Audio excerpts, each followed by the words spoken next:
Better, much better. Yeah, well, that's.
Hello, everyone. We're so glad that you're with us here today. This is Sunday, April 6th. Whoops, April 18th, 2021. Okay, my first mess up on our episode. We will be starting in just a moment, so stay with us, and Jimmy will give me the cue when we officially start. Thank you.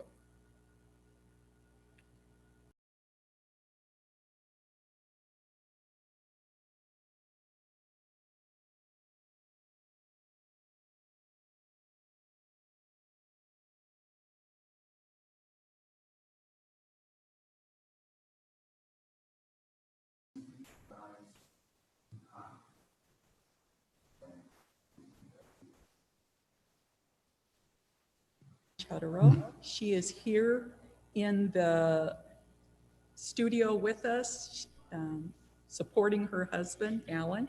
Thank you. So I just wanted to let you know she's in the background. Occasionally, she'll probably make comments.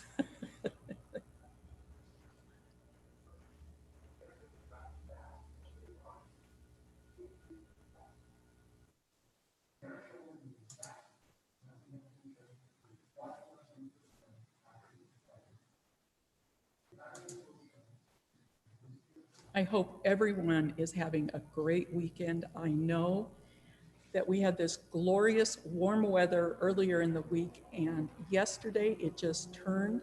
Right now, it's chilly, but I hope you're all warm and cozy in your houses and that you'll enjoy the time that we have today.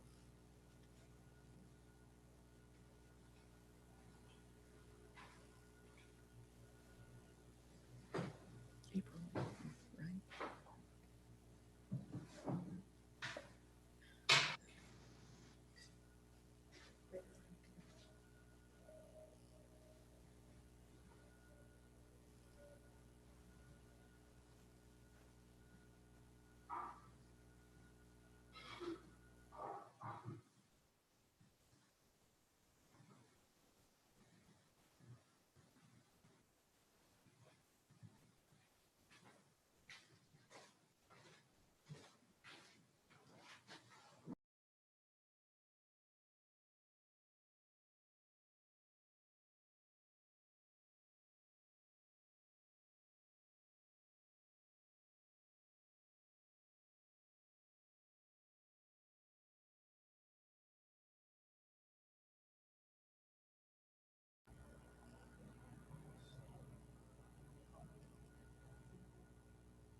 Hello, how are you today?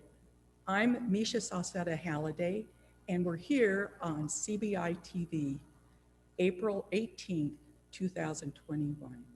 Today, we are talking to Alan Chutaro.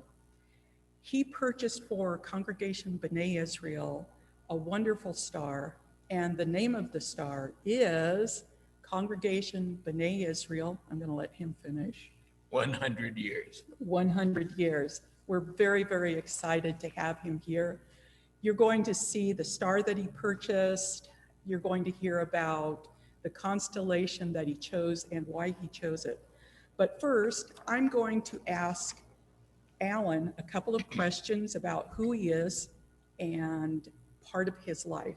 So Alan, tell me about you. Where were you born? How long ago? Well, I was born in Buffalo, New York, in the midst of the Depression, 1936.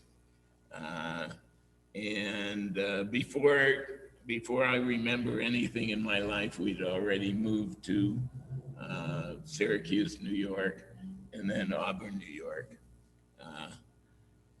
My dad was fortunate enough to have a job the entire time in the Depression.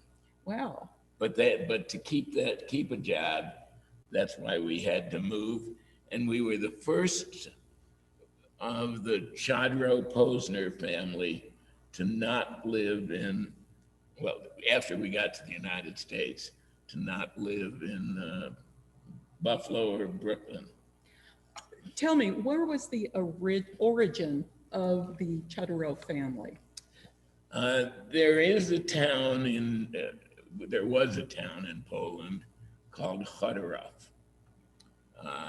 It happened to be one of the cities in which there were no survivors from the Holocaust, and you'll find it at the Holocaust Museum in Israel. There's a place along the side with trees that represent all of the communities that had no survivors. We don't remember. We can't trace our family all the way back to Chodorów, and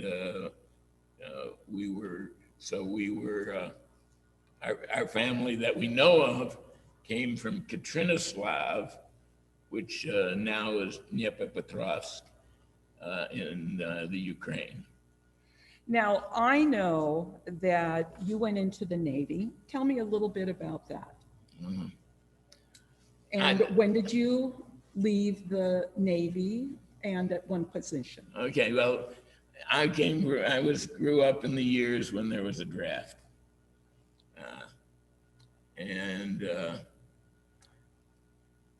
I thought maybe I would join the Navy to stay out of the Army.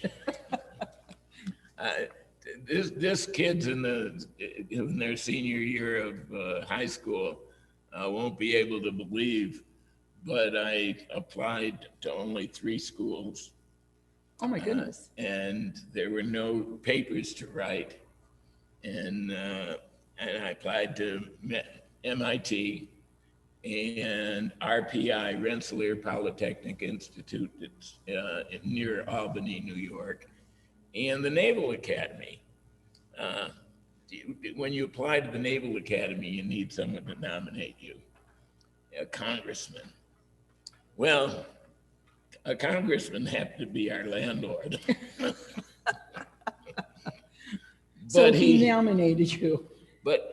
But he had already nominated someone was a principal appointee, and I was the alternate. And the principal nominee was the son of our insurance agent. Auburn was a small town. I'm starting to see that. I always say well, first of all, Oliver Goldsmith wrote a poem about Auburn, sweetest village in the plain. And that's where Auburn, Alabama, and Auburn, Massachusetts, and Auburn, Maine, and all these other places, that's how they got their name from that. But I always say it's a town of 36,000 people and 100,000 cows. A big milk producing area. Tell me, when did you come to Albuquerque? Well, first I need to tell you about the famous things of Auburn, New York.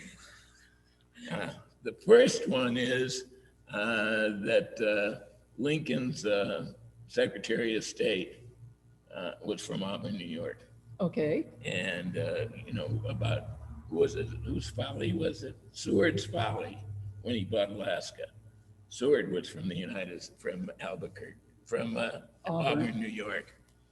There was also a very famous Indian named Logan, who is buried in Auburn. Logan's was someone who tried to make peace between the Indians and the settlers, and very unsuccessfully. And his whole family was killed in a fight between the two. And Longfellow wrote a poem about him, and it was "Who is there to mourn for Logan?" Because the Indians were never happy that he tried to get along, and then the whites came along and killed his family. That's a So sad Who story. is there to mourn for Logan? It's also famous for the first criminal electrocution in the world. Thank you for sharing that. And this is the most important. The Auburn Community College claims to be the original, the origin of streaking. So, dear audience, I just want you to know you have heard it here in the CBI-TV sanctuary. But let's continue on. Okay, so I then went to school. I was gonna. I didn't get the primary appointment, and Billy Young did go to the Naval Academy, so that being the secondary didn't help. But if there's one thing I do well in life, it's be a student. And I did well on the test, and not all the seats that are available to go to the Naval Academy are filled by their congressmen and the other people who can do that. And so I was brought in and got to go to the Naval Academy in 1954. That is so exciting. When did you retire from the Navy? Well, I'm a retired commander, Navy commander, and it's after like 25 years, but that's more Navy than I really did. I was when I graduated in 1958. I wanted to be fly one of these 1,500-mile-an-hour airplanes, but my aviation trainer said, if I were you, I'd find another job. So I went on an experimental anti-submarine warfare destroyer, and I was on there for a couple of years. And most of the time we were working against submarines left over from World War II. And then near the end of my time on the destroyer, we had a 20th century submarine come by. And after doing exercises with them, I decided if I wanted to be on a fight, if I was going to be on a fight between an airplane, between a surface ship and a submarine, I wanted to be on the submarine. So I went on the submarine. I went to submarine school, and then I happened to be the first submarine school class where you could go to the nuclear power program without going on a conventional submarine. So I signed up for that and spent a year training, and then was assigned new construction to the USS Hermit, which was the second ship of the Thresher class. And now it's called the Permit class, since the Thresher sank in a long time ago during some exercises. So I'm going to interrupt here. And you talked about being underwater, but what I thought we'd do is we'd change to the sky, a little bit of a leap. And I wanted to talk about the star that you purchased. Okay. So let me ask, why did you want to do this? Well, Now there is a star in the sky. It's called the Congregation B'nai Israel 100 Years. It was arranged through something called the International Star Registry, and that's a private company. It is not an official thing that names stars. But the fact that we have this star named Congregation B'nai Israel is recorded in a book in Switzerland somewhere, and it's also in the U.S. Copyright Office. And there probably is other people who name stars besides the International Star Registry. But I don't think there's any American ones other than that. But there's probably someone in Russia and China and France that Places also like that. name stars. Now, you bought your star specifically, you wanted a certain place in the heavens. Where did you want it? Well, I've been fascinated with stars since I was very young. And when I grew up in Auburn, it was a great place to observe the stars. We lived the second house away from the end of the developments, and there were really no street lights there because it was the time when every kid had a BB gun and shot out the streets at the place. So we got beautiful pictures of the sky, and you could see the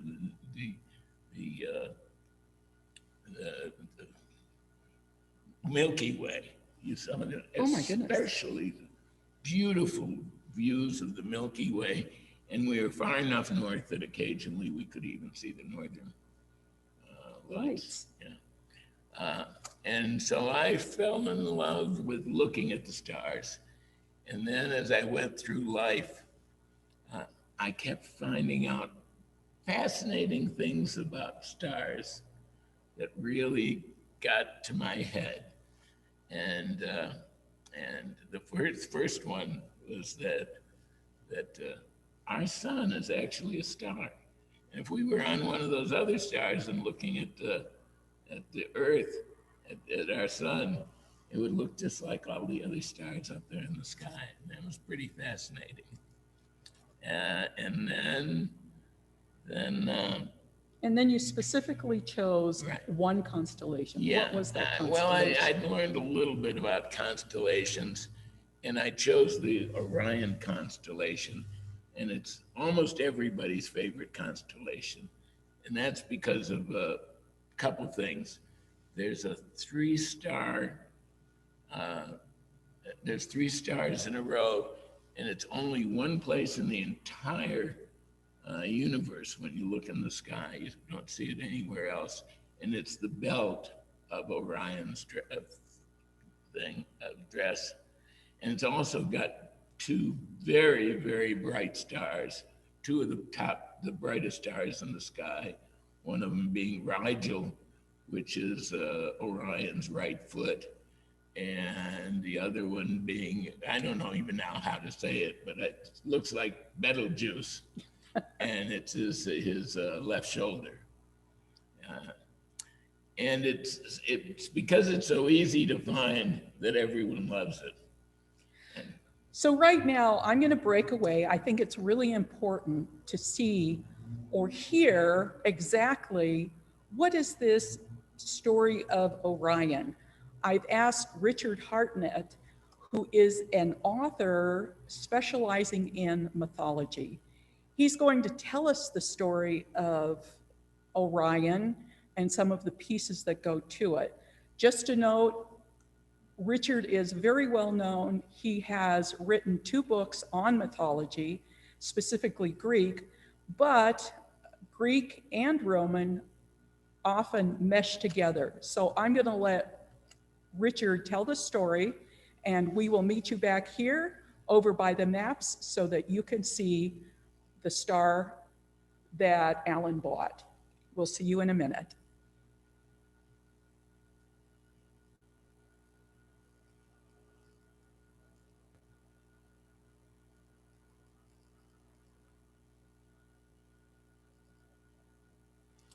Rick.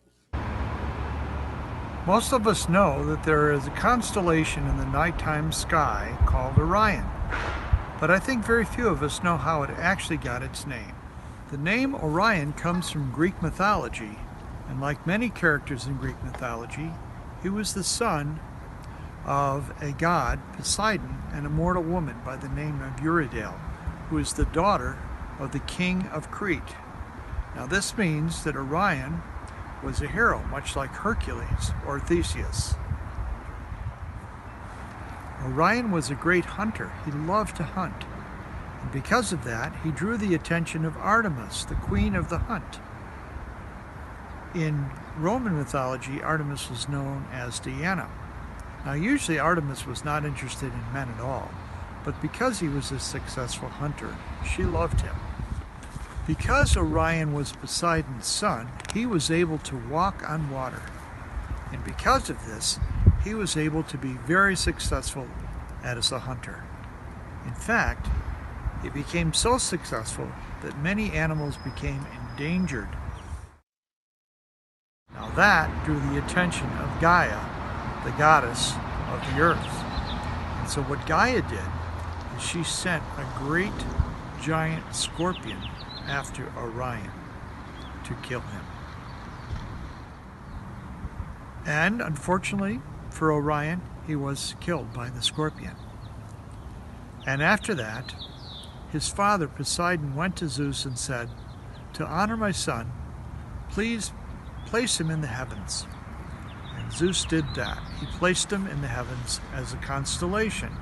And he also placed with him Sirius, a dog that was a gift to him from Artemis. And that's his story. And that's where he is till this day, roaming the heavens. But he can never stop roaming because the other constellation that's in the heavens is the Scorpio. So, just because we can doesn't always mean that we should. Hope you enjoyed this. Thank you.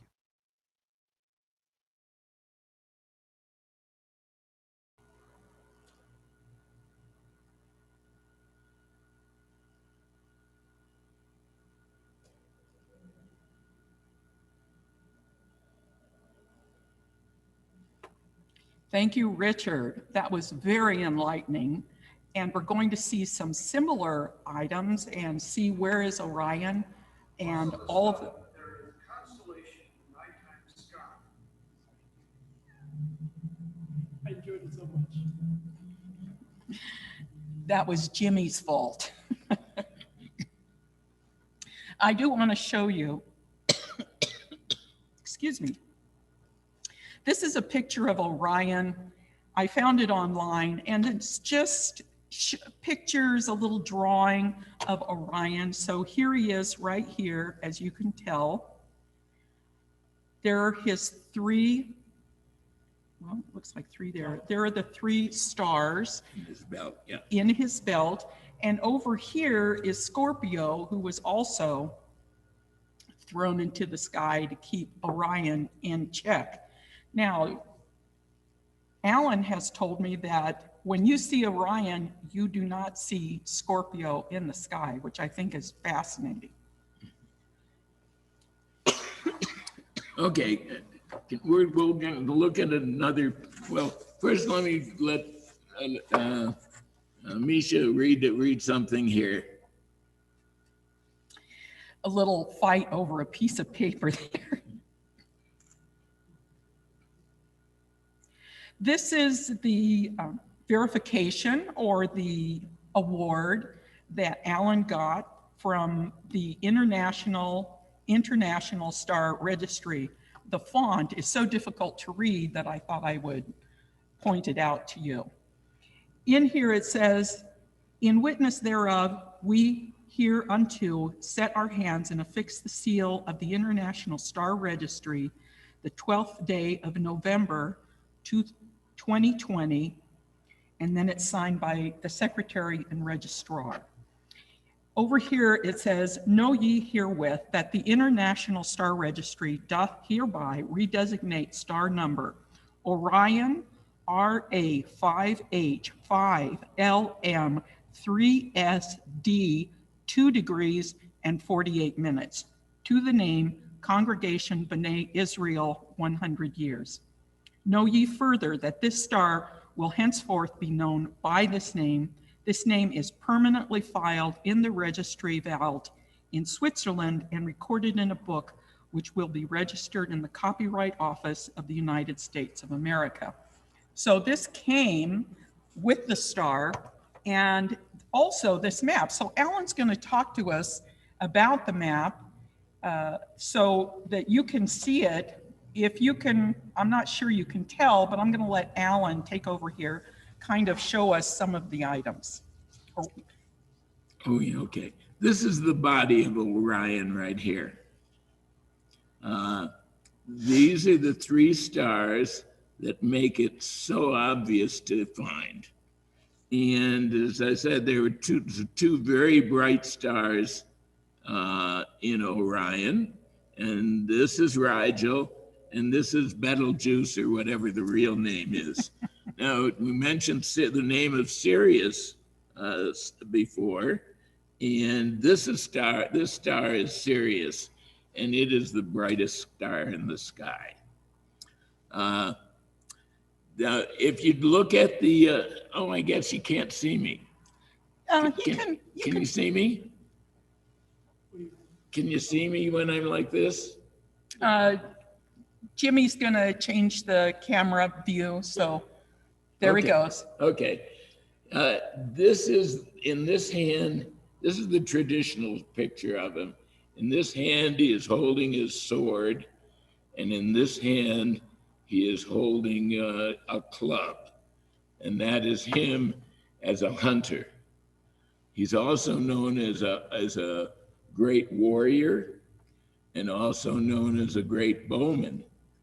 And when I was very young, they had a different representation of it, and it was this, shooting an arrow, and it shot right along this line here.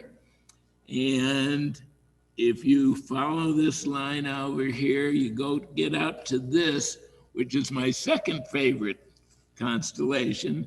It's the 7 Sisters of Pleiades. So let me go back to this just for a moment. So in here, this is where he has the club.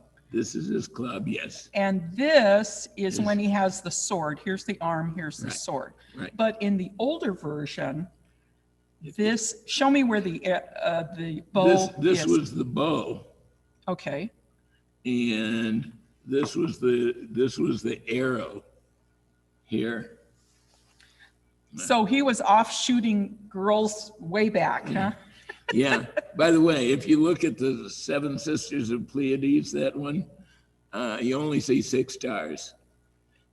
And what happened? And what happened with the 7th sister, or with the 7th Pleiades? The 7th sister was embarrassed because she married a mortal, and so she does not show up in the constellation. If you're looking at it with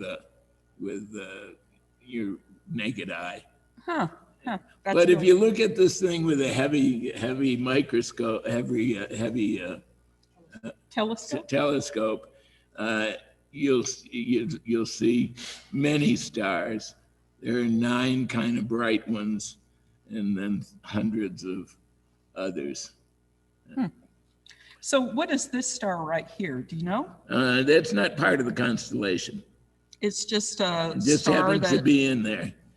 And this right here in the circle is Congregation B'nai Israel 100 years. So there we are, right next there. to Orion. Yes. Now, this is really interesting. As I know it, and you've told me, Orion was put up in the sky and he had his dogs with him. Yeah. In the other picture, you saw Scorpio next to Orion, but Scorpio is not next to Orion. Behind him is, I think it's called Canis Major and Canis Minor or something, and it says hunting dogs. Boy, is that Yeah, interesting. Very Now, interesting. Go one ahead. other thing I got to point out is a star right there, which is named Diane Chodorow. So now you know that Diane Chodorow also has a star named after her, which I think is very fascinating. I'm not sure, did Richard in his story talk about the fact that in the Roman story, the Roman version of the story, instead of Artemis, who is the huntress, that Orion becomes infatuated with, she becomes infatuated with him. The huntress is named Diana. So I thought it was very fascinating that your wife is also named Diana. What an interesting coincidence. So what I'd like to do is open the floor to questions and see if you'd like to answer some of the questions from our audience. Okay. It would be great if some of you would unmute yourselves and let Jimmy know that you would like to ask a question. Please feel free. We look forward to hearing from you.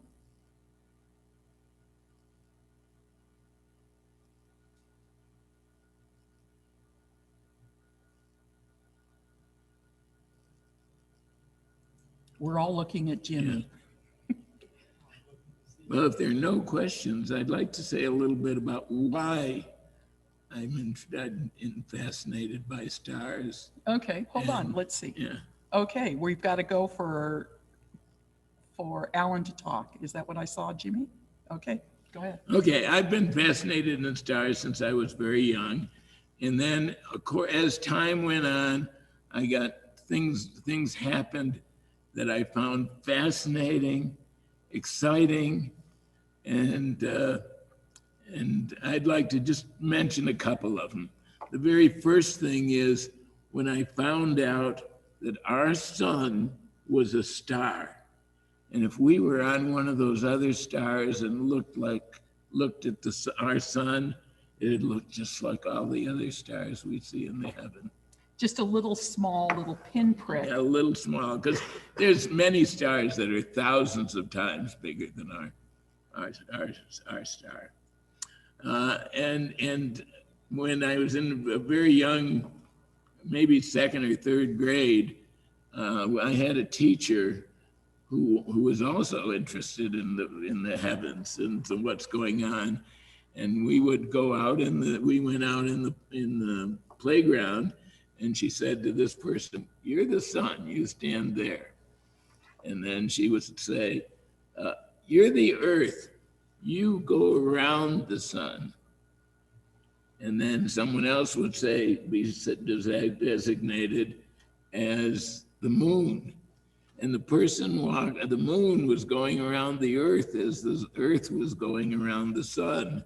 And then she'd say, "There's some other planets, some of them are closer to the sun," and someone would go out and be a planet closer to the sun. And then some are farther, and someone would go out and be way out, far from the sun. And we had all these people walking around and seeing what our solar system looked like. And the next really fascinating thing that happened to me happened in Hebrew school. Tell me about that. When I found out that God made the heaven and the earth, the heavens and the earth. And as I thought about it, I thought about the sky being forever, and God was forever. And then a universe was boundless, and God was boundless. And in my mind, I had this idea that when you're looking at the heavens, you're looking at God.